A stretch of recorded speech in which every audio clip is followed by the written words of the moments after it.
I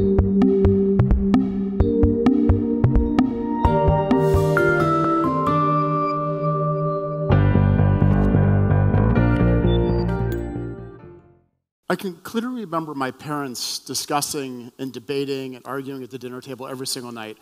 And what they were discussing and talking about was design and creativity. See, they were both designers. So my destiny was set from birth.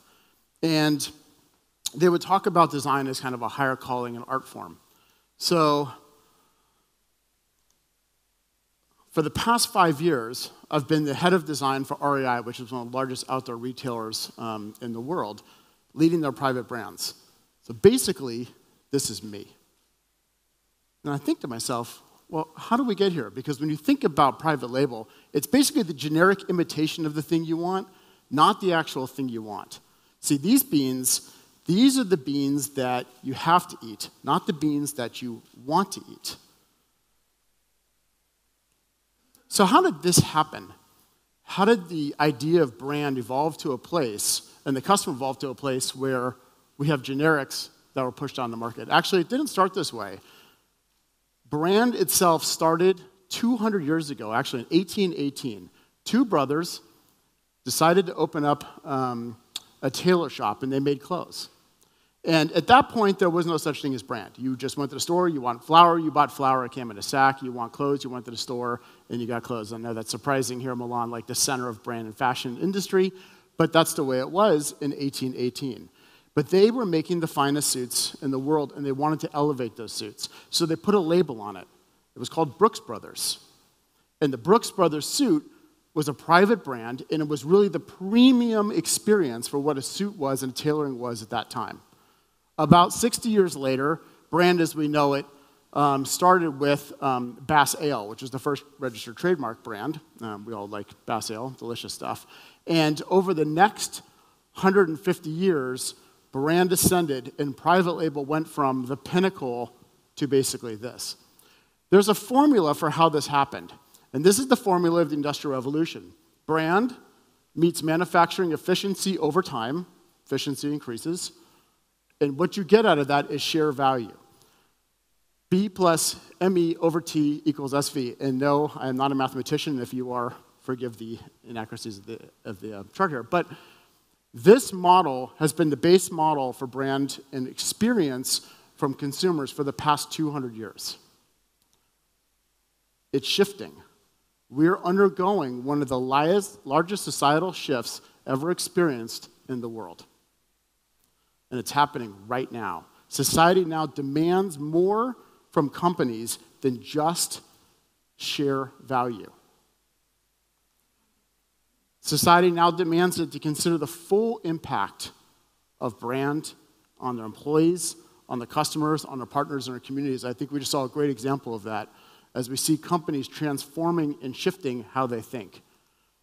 Millennial mindset is driving this. In the largest millennial study done to date, 87% of millennials viewed that financial performance is not enough, that we must be measured by more. This is a fundamental shift from value to values. If you think about that through the contract of just give it to me cheaper to what do I stand for and what is purpose. I'm going to show a quick video here that I think exemplifies the attitude of today's customers more than almost anything. Let's watch it together. Do you find yourself longing for the apocalypse? I did. I was looking for a reason to live. Hi. Are you feeling tired, irritable, stressed out? Well, you might consider nature. From the people that brought you Getting Outside comes prescription strength Nature, a non-harmful medication shown to relieve the crippling symptoms of modern life. Nature's recommended for humans of all ages, and it's great for pets too. Nature can reduce cynicism, meaninglessness, anal retentiveness, and murderous rage. In clinical studies, Nature is proven to decrease work-induced catatonia. Caution.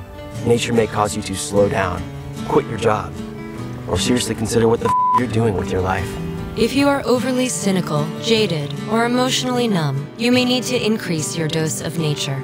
Do you have trouble being even mildly uncomfortable? Nature may not be right for you. Side effects may include spontaneous euphoria, taking yourself less seriously, and being in a good mood for no apparent reason. So ask your doctor if nature is right for you.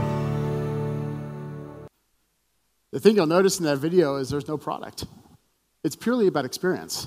It's purely about how somebody experiences something with the people around them and how they experience it in society together. Product may fuel that experience, but the conversation is shifting. There is an unlikely hero in all this. That's right, it's private brands. After 200 years of being suppressed, the conversation is now shifting, and private brands is finding a resurgence. Brand itself is being transformed, and the consumer is driving that through experience so that we start to think about it in a different way. I'm going to share with you 3 brands that I think are doing this exceptionally well in different ways. First, I'm going to share with you the words of a CEO who I think is one of the most innovative companies in the market today. Spoiler alert, it's not Apple. I used to think that, that the adage that the customer is always right is a wonderful attitude to take. But when it comes to product development, you can't go by that because a customer often doesn't know what they don't know. And so at Trader Joe's, we'd go out of our way to create products that were innovative, that in many instances would wow and amaze customers. And I would say that probably about 1 in 100 actually were big successes. How many of you know Trader Joe's? Show of hands. You live in America, I know you know it. So in America, there's a brand called Trader Joe's. I went to Art Center College of Design in Pasadena. And when I was a student, I lived 3 blocks away from the original Trader Joe's. In fact, I lived in this little house with about 7 or 8 other people. I rented the living room. It cost $100 a month. Well, now I think you'd call it like a squatter house, but back then it felt like the palatial mansion. And Trader Joe's was right down the street. Trader Joe's at that point was a small, regional retailer of food. And what they did is they provided basically, they would buy bulk stuff and they would sell it for cheap, and it was all about value. And they went through a transformation about 20 years ago where they basically started to use innovation in their own private label business and started to drive their transformation and drive their thinking. It led to products like this. This is called cookie butter. And before you throw rocks at me, because we're in Italy, cookie butter is basically cookies ground up, turned back into paste to spread back on cookies. And if that sounds disgusting, I had Nutella on my toast this morning. Very, very similar concept. Cookie butter is an incredible innovation and revolution in how you think about food. This is how Trader Joe's thinks about all their food. They're about 80% private label today. They've gone from 20% 20 years ago to 80% today. And they use innovation to drive every single aspect of their food. Not a single thing in their store is what it seems to be. Everything is pushing a level of food innovation and curation and thinking into a level that frankly, the industry hasn't seen anymore. And if you're wondering if this is working, it is. It's working exceptionally well. They're the fastest growing food retailer in North America. They make twice as much money as Whole Foods per square foot. They have the highest brand loyalty of any food retailer in the country. And it's not just for poor, broke students like I was. Now I'm in a different place in life, and people at Trader Joe's are from all strata. You see Bentleys and people taking the bus, and they're going there to shop together. Because what they're brought together through is the construct of innovation and the value of what Trader Joe's brings to innovation as opposed to just the values of an inexpensive product. Also, just to note, the products are incredibly cost-effective and cost-affordable, kind of like the Decathlon. They believe in giving that value right back through to the consumer, but you don't buy it because it's cheap. You buy it because it's innovative. Anybody been here lately? Has anybody noticed that on Amazon's homepage, at least in North America, and I believe this is happening globally, the only thing they show now is Amazon products? Only Amazon products, only Amazon services, and only Amazon experiences. They made this transition about a year ago. They don't talk about it. They didn't share it with anybody. In fact, they've been building brands phenomenally. I live in Seattle, so they're right in my backyard. They have 45 of their own brands right now, close to 4,000 products, and they're onlining them faster than you can say spit. By the time we end this presentation, they'll probably have a new brand up and running. They believe their brand is the primary source of what their ethos is. And their ethos and their value into the world is all about convenience. That has been their ethos since day one. That is their ethos today. Everything they do is through that set of values to drive convenience down and lower the barricade and the barrier to what their products are through their own products and their own experiences. It's actually remarkable. They use Seattle as a test bed, so we get to see all kinds of really interesting things they do. They actually patented the ability to deliver something to you before you actually even ordered it. And if you think about that for a second, you go, how's that even possible? The way it's possible is that we know what you buy, we know how you shop, we know what your habits are, so we can anticipate through AI and deep machine learning what you'll need next. Maybe it's some pasta. We could put that pasta on a truck, and we could drive it around your neighborhood until you decide to order it, and then it just magically shows up 5 minutes later. But it's all through their products and their experiences. They're creating products in a wide variety of categories. So it's not pinned or tied to any one specific thing, but they take the core values of what they're about and they can stretch it, whether it's batteries or whether it's Echo, which is the current leading voice system in the world, and actually completely detonating brands like Apple. They're actually leading this conversation now, even though it's a private brand.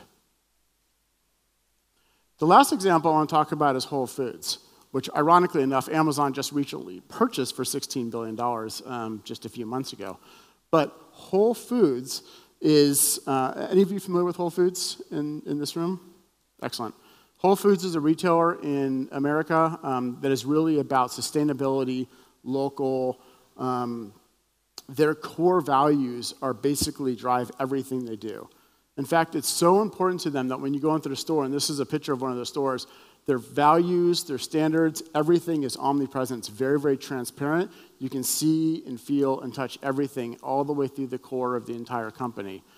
So, yes, they sell normal food, but what they really do is they sell a set of values. And if you believe what they believe, then this is the place for you to shop at. It is remarkable when you think about what Whole Foods is doing to that same can of beans. It looks like this. This is their number one selling brand, which is their own brand, which is 365. And it's one of the primary reasons that Amazon actually even bought them. These beans are organic. They come in a non-BPA lining. They look delicious, and they're cost-effective. These are beans that you choose to eat, that you want to eat.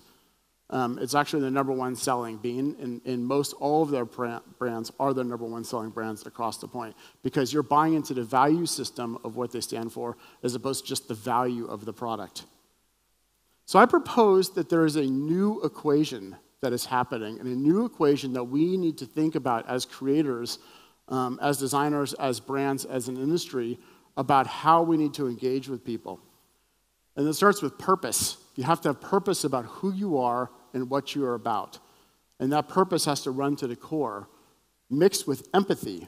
Empathy for not only your partners in the world, but your consumers and the entire supply chain. And you have to create a win-win. It's no longer about maximizing profit overall. It's about creating a win-win for the entire ecosystem, and that win-win then generates a flywheel that feeds back in. And if you do that, you get shared values over share value. And when you have shared values, you have a winning proposition for a new mindset that lasts a lifetime. So if we recognize that there's a paradigm shift to deliver things of value, then we need to strive to only make products that have purpose. Thank you.